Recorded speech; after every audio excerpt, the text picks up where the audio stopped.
अवैध cough syrup मामले में ईडी का जबरदस्त एक्शन देखने को मिला। यूपी, झारखंड और गुजरात के 25 ठिकानों पर ईडी की टीम ने छापेमारी की। रांची के तुपुदाना में 2 जगहों पर दबिश दी। देखिए इस रिपोर्ट में। सिरप या जहर, ईडी के शिकंजा, रडार पर कौन? झारखंड में ताबड़तोड़ छापेमारी, कहां जुड़े कफ सिरप के इसके तार? क्या गैर कानूनी कफ सिरप के धंधे का तार झारखंड से जुड़ा हुआ है? इस सवाल का जवाब खोजने और इस कफ सिरप के धंधे पर बड़ी कार्रवाई करते हुए ईडी ने रांची में छापेमारी की। ईडी ने उत्तर प्रदेश, झारखंड और गुजरात में 25 जगहों पर तलाशी ली। इस दौरान मुख्य आरोपी शुभम जायसवाल और उसके साथियों से जुड़े ठिकानों को टारगेट किया गया।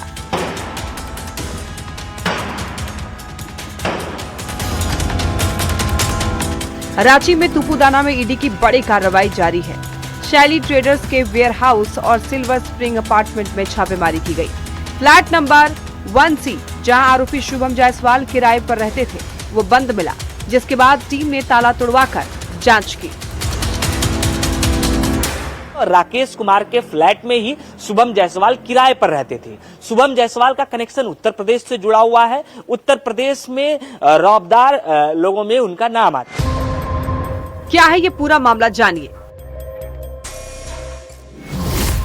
अधिकारियों के मुताबिक इस क्राइम से 1000 करोड़ रुपए से ज्यादा की कमाई हुई है।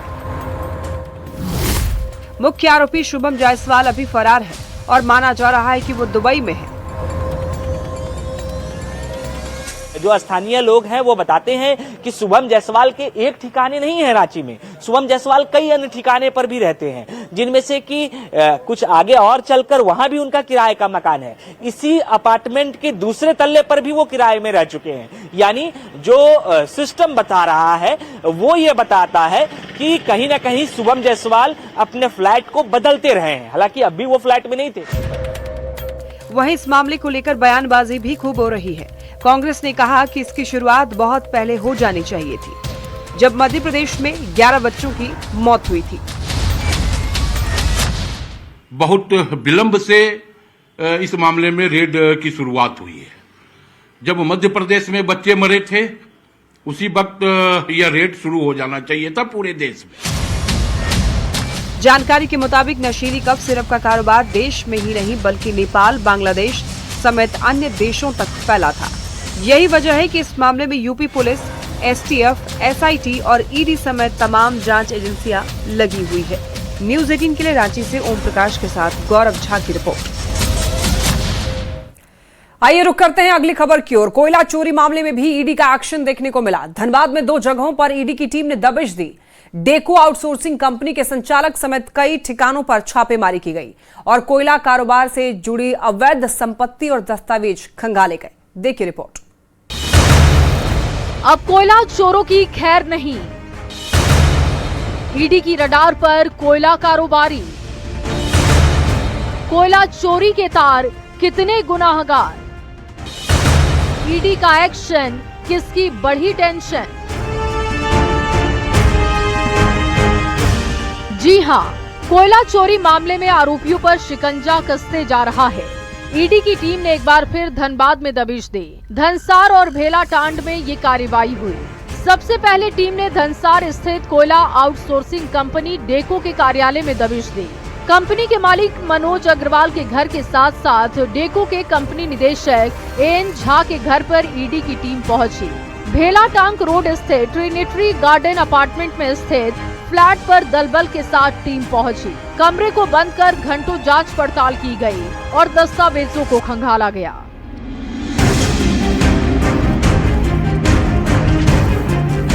सूत्रों के मुताबिक ईडी की टीम दोनों स्थानों में वित्तीय लेन देन, कोयला कारोबार से जुड़े दस्तावेजों और इलेक्ट्रॉनिक डेटा की जांच में जुटी है। पिछले महीने 21 नवंबर को भी ईडी ने धनबाद में लगभग 18 ठिकानों पर छापे डाले थे और उसी के आधार पर ये कार्रवाई हुई। बता दें कि कोयलांचल की राजनीति कोयले के अवैध कारोबार से चलती है। इसमें कोयला अधिकारी, कारोबारी और राजनेता एक मजबूत गठजोड़ बनाकर सरकारों को नुकसान पहुंचाते हैं और खुद खूब पैसा कमाते हैं, जिससे वो रातों रात फर्श से अर्श तक पहुंच जाते हैं। माना जाता है कि जांच में कोयला अधिकारियों के साथ साथ राजनीति से जुड़े लोगों का भी पर्दाफाश हो सकता है, जो कोयलांचल की राजनीति को प्रभावित करते रहे हैं।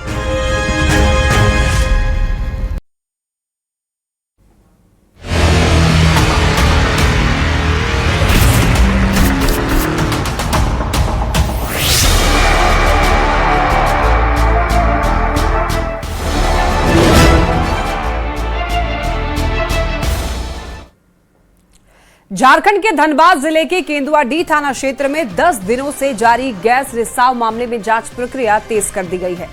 Central mine planning and design institute limited Ranchi की विशेष टीम गुरुवार को घटनास्थल पर पहुंची थी।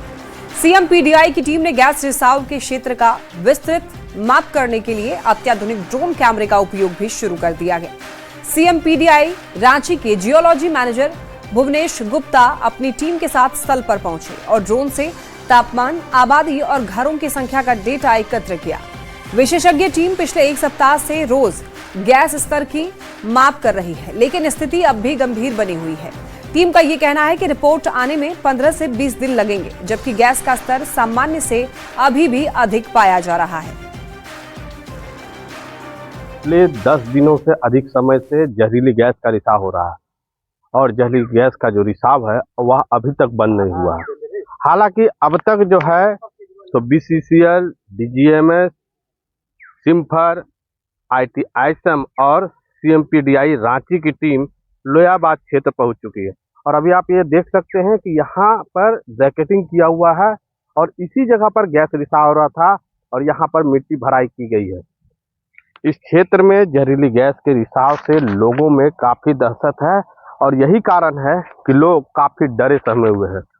हालांकि बीसीसीएल और जिला प्रशासन ने प्रभावित क्षेत्र में रहने वाले लोगों को राहत शिविर में पूरी तरीके से राहत देने का प्रयास किया है। वहीं अब तक जो है तो कोल इंडिया के चेयरमैन, बीसीसीएल सीएमडी, जिला प्रशासन से डीसी, एसएसपी लगातार इस क्षेत्र की मॉनिटरिंग कर रहे हैं और जो गैस रिसाव है उसे बंद करने का निरंतर प्रयास कर रही है और साथ ही साथ जो प्रभावित लोग हैं उन लोगों को किसी तरीके की कठिनाई नहीं हो, इसे लेकर राहत शिविर में वह पहुंचकर उसका जायजा भी ले रहे हैं।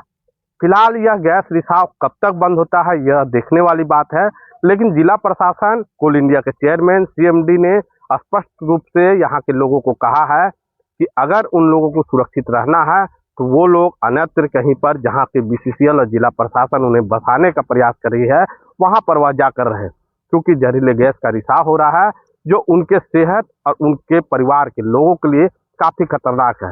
फिलहाल यहाँ के प्रभावित लोग कब तक विस्थापित होकर सुरक्षित स्थान में जाएंगे ये देखने वाली बात है, लेकिन जिस तरीके से गैस रिसाव इस क्षेत्र में हो रहा है वह चिंता का विषय है और कहीं न कहीं वह जिला प्रशासन और बीसीसीएल को टेंशन में डाले हुए है। संजय गुप्ता, न्यूज 18, धनबाद।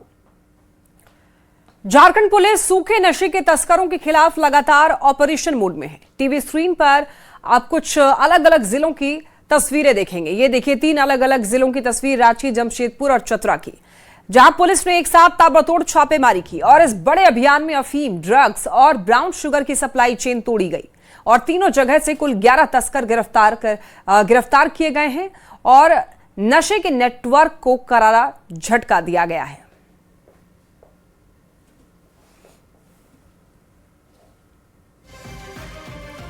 खबर देखिए सरायकेला से, जहां पर सदर अस्पताल में उस समय तनावपूर्ण स्थिति बन गई जब डुमरी विधायक और जेएलकेएम सुप्रीमो जयराम महतो पुलिसिया पिटाई में घायल जेएलकेएम नेता तरुण महतो से मुलाकात करने के लिए पहुंचे।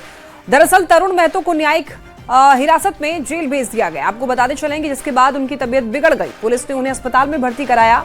वहीं पुलिस ने बिना कोर्ट की अनुमति से मुलाकात की इजाजत देने से इनकार कर दिया और विधायक को रोक दिया गया। तो कोर्ट की कस्टडी में अब तक मिलना संभव नहीं हो पाया और जितने भी पुलिस के कर्मी थे उनका कहना था, सर आप काफ़ी प्रसिद्ध व्यक्ति हैं, अगर आप माने मिलेंगे तो ये सारी चीज़ें सुर्खियों के माध्यम से मीडिया के माध्यम से चलेंगी, तो फिर हमारी ड्यूटी पर, हमारी नौकरियों पर संकट आ सकता है। हम कहते नहीं, हमारी वजह से किसी की नौकरी पर संकट ना आए, हम लोग मिलने का कल भी मिल सकते हैं। तो फिलहाल मुलाकात तो नहीं हो पाई, चूँकि 4 बजे के बाद कोर्ट का जो कार्रवाई है वो बंद हो जाता है। तो हम लोग आवेदन दिए थे मिलने को लेकर, तो संभव है कि आज आदेश नहीं मिल पाया, उनसे भेंट कैसे हुई। और यहाँ रुक रहे हैं, छोटे से ब्रेक के लिए जल्द लौटेंगे।